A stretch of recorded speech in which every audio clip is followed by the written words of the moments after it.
Summer has arrived. I believe everyone who's in class or at work right now, just like these meerkats, gets sleepy right after eating, doze off from time to time. You might be a meerkat coming to see the hero, or you just randomly clicked on a short video. Either way, I hope this video can perk you up on this languid day. This group of meerkats lives on the crisis-ridden African continent. They operate in family units. Among them are two renowned big families, the Ma family and the Niu family. This young meerkat is named Mick Ma. He's the youngest in the Ma brothers. When little, Mick had no interest in family affairs and needed family care in every aspect of life. But Sonny Ma already had some reputation. He is the future heir to the leader, and their mother is the Ma family patriarch, Shaggy Ma, respectfully called Yeast by the animals. For the Ma family, the scariest thing isn't the Niu family, eyeing them covetously, but enemies from the sky. This bird thing is the meerkat's #1 natural enemy, the martial eagle. Just like no one likes a bird thing circling overhead every day, making even the few hairs on your young bald head visible crystal clear. The Ma family also deeply hates Adiao, because in this lawless land, Adiao is the only law.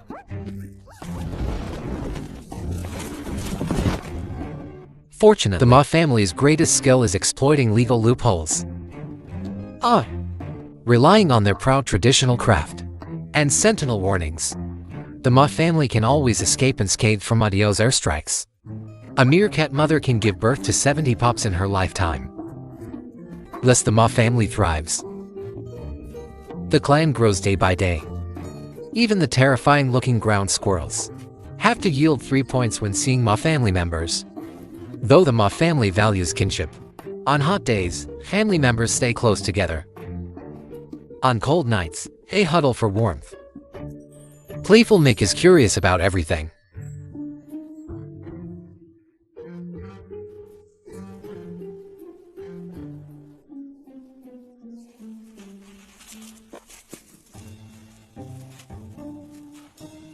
So, he always puts himself in danger.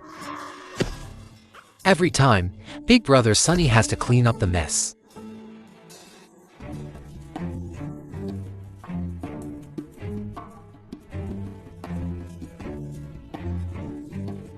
Truly like a father to his brother, even the daily needs of the siblings have to be handled by Sonny.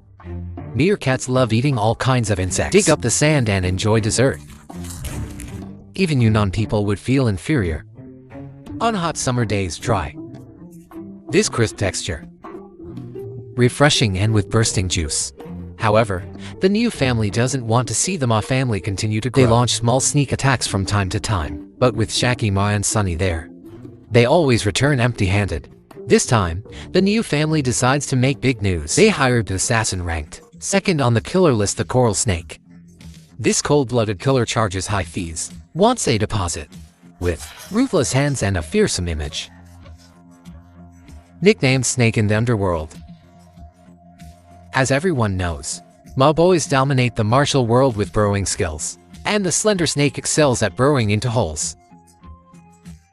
At this time, Sonny is out.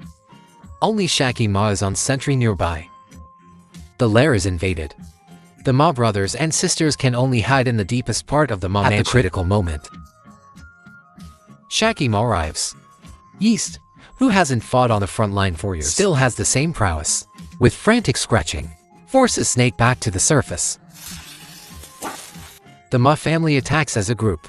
Snake calculates that for the deposit, fighting the Ma family to the death isn't worth it, so retreats to the lair. Decides to wait for an opportunity, and the Niu family has a backup plan. They used all their savings. Actually bribed Adiao to back them. Snake has retreated. Adiao launches a surprise attack. The Ma family without warning is caught off guard, in total chaos. And Mick has been locked as the target by Adiao. Though Mick usually causes trouble for himself, drags the family down, can't help with anything. But he is still his brother.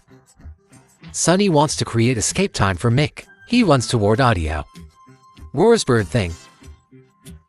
Adiao's attention is immediately drawn. He hates this nickname the most. in holy rage, turns and charges at Sunny. The moment Sunny dies under Adiel's claws, Mick grows up. Sunny's death wounds the Ma family deeply, but the tough days must continue. The African sun grows increasingly merciless. Mick still needs some time. Now, the whole family relies on Shakima's bitter support. When the first raindrop falls on the yellow earth, Mick can finally fend for himself, find food on his own. But the new family won't give the Ma family a chance to breathe. They mobilize fully, plan to eliminate the Ma family in one go. The Ma family fights back desperately, but the family has been greatly weakened by successive disasters and eagle attacks. Severely depleted, about to lose. Seeing Shakima fighting alone in blood, Mick remembers Sunny. Now is the time for him to step up. He charges at the new family and roars bird thing. The new family is stunned. Someone whispers, "Who is he scolding?" Mick thinks again. Wrong insult. You bunch of. New family is immediately distracted. They hate this nickname the most. Enraged, turn and charge at Mick. Mick runs far away, lures away the new family, and Shakima, at the cost of one hand, protects the safety of the whole family. And knowingly, the pursuers behind Mick are gone. Turns out he has run into unfamiliar wilderness. Mick's first long journey. As night falls in the wilderness, Mick needs to find a burrow to rest. Mick doesn't know the consequences of trespassing. Luckily, he meets a gentle honey badger.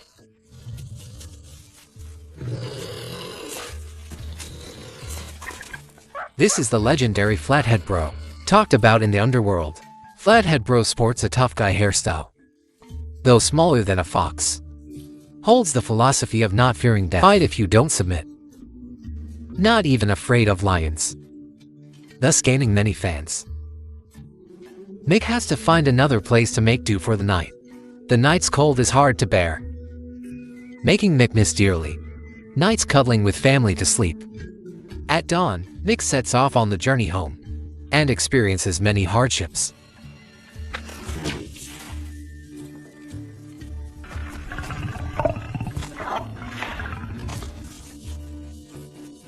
The former young master of the Ma family, now bullied by a little kitty. Hiding in the burrow, Mick resolves, if he can return to the Ma family alive, he must restore the family's former glory. When the lion loses interest, Mick seizes the chance and runs. Finally home. Hero Mick returns. Family cheers joyfully. Mick snuggles tightly in mother's arms. This night, Mick sleeps especially sweetly. Soon, Mick ventures deep into the wilderness alone, escapes from honey badger and hyena. Consecutive heroic survival stories spread. New family settles down. Ma family rests and recovers vitality. But Shakima has no intent for revenge, though lost eldest son Sunny. But thankfully Mick returns safely. She wants the chain of revenge to end with her. But the new family hired Snake, still lurking in the corner observing secretly. Seeing Snake so dedicated, Mick is touched. Plans to give him a surprise. Mick climbs a treetop, shouts to the skybird thing. Broadcasts for 3 seconds. Audio appears. Mick changes tone. Snake, he says you're the bird thing. Blinded by rage, Audio chased relentlessly. Mike quickly darted into the burrow, luring Snake out. The empty-headed Audio fell right for Mike's provocation.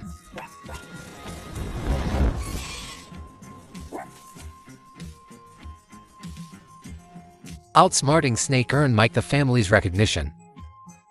He was now a mature and outstanding human, capable of shouldering the duties of an older brother. Shakima decided to retire, stepping down from the leader position. From then on, the Humangs respectfully addressed Mike as Godfather. But Mike preferred the family's other name for him. Mang Animal Documentary Mang presented glimpses into the Humang family's daily life and the growth journey of a Humang. Touching details that bring a touch of warmth to a busy or empty day. Wondering if everyone likes this style. of narrated animal documentary. Viewers who like it, please give triple support and subscribe to Yeshu's channel. We'll bring more exciting videos in the future. See you next time. Here it comes, the Little Animal series. This episode is especially great for watching while eating. Look at this little thing, so unique. Square and neat. With edges and corners, deep black mixed with hints of green. At first glance, it looks like matcha chocolate. This convenient owner's name is Dajon. Currently in the middle of doing his business. Pooping out a whole string at once. Can't produce 1,000 a day? No way. But 100 is no problem. This shape has a purpose. Because it's square and flat. It won't roll around everywhere. Perfect as a calling card. To understand the present, the size reveals the owner's tonnage, used to warn intruders of the same kind. Not to mess around on purpose. If it's a young guy, they usually can only conduct their external trade in hidden corners. Only the most confident ones dare to release freely in prime golden spots. Since it's a marsupial, everyone can guess Dajon lives in Australia and as a burrowing animal. To cope with daytime heat and sun, the best way is to stay inside the burrow. Cool, yes, but lack of oxygen is an issue. Like you in class or at work right now, Odd Eye is drowsy all day long. Though spring drowsiness, autumn fatigue, summer naps are active at night. When night approaches, the heat gone, Odd Eye suddenly perks up. He backs out but first, in a defensive posture, slowly edging out of the hole. Thinking this is his toughest part. Thick skin up to 1 centimeter. Bones extremely hard and solid. Forged into a steel butt. Making every outing full of confidence. If someone tries a sneak attack now, Odd Eye just arches his back toward the ceiling. And with one push, the attacker gets crushed on the spot. Odd Eye has a laid-back personality, always forging step by step in a leisurely stroll, looking for traces of ladies, occasionally stopping to scratch an itch. When can't reach, rubs against tree bark. Don't think Odd Eye is slow. Once in danger, his running speed far exceeds his crawling speed. Some Dajon build burrows near vegetation, nibble some grass by the door before heading out.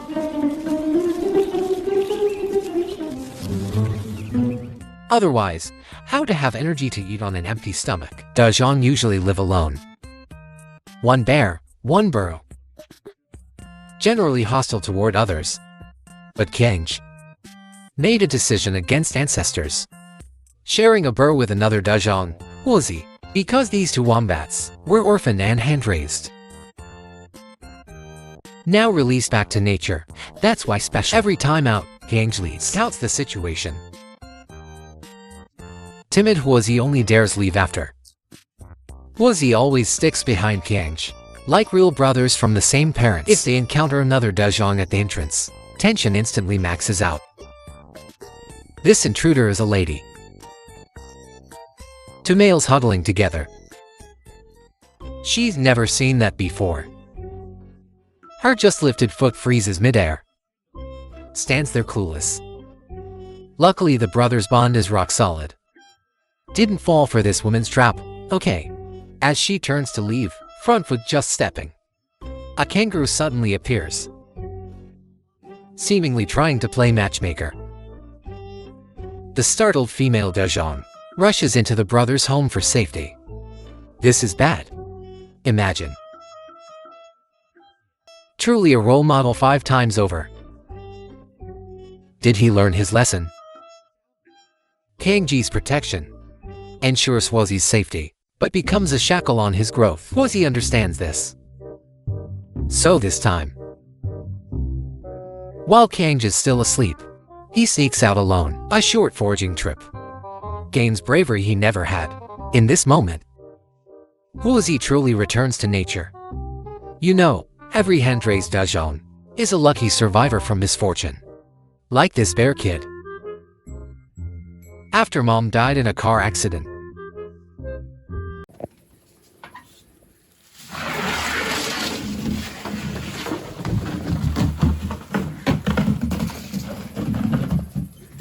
Honey badger. Yeah, we saw him. Rescued by a protection organization. Size not even a soccer ball yet. Weight less than a kilogram. But appetite is huge. Needs milk every 2 hours. And because mom wombat's pouch keeps the baby's skin moist. To prevent dehydration, human foster mom has to moisturize him regularly. The dependency between Kang and Huozi was formed in such an environment. Bear kids develop in the pouch for 6 months first. Over these 6 months, through friendly interactions, the emotional bond is built. By 5 to 7 months, as for grows thick, the bond gets stronger. By 10 months old, they start lots of practice, preparing for release to the wild. In nature, bear kids at this stage follow mom closely, becoming little clingy bears. Hand-raised ones follow human foster mom when they reach 20 kilogram. Time to return to the wild. They live alone. Only very few like Kang and Huozi cohabit, but no matter what, they will survive strongly. Living a secret life isolated from humans. Everyone knows. The forest fires starting the year before last took countless lives on the Australian continent. Jiashu saw a news story saying wombats drove other animals into their burrows to escape the fire. Though in a forest fire, even they couldn't save themselves. Hiding in burrows was like a drop in the bucket, but this spontaneous act between lives is truly touching. To the point that I, Jiashu, completely ignore those doubts about the news authenticity. All and then spoken. I believe in Jiashu. Believe all things have spirits. Do you believe? That's it for this video. Though short, it contains our efforts. Hope you enjoyed watching. If you like Jiashu's videos, subscribe. Already subscribe, a like is enough. See you in the next video. If you like Kasumi's videos, please follow her.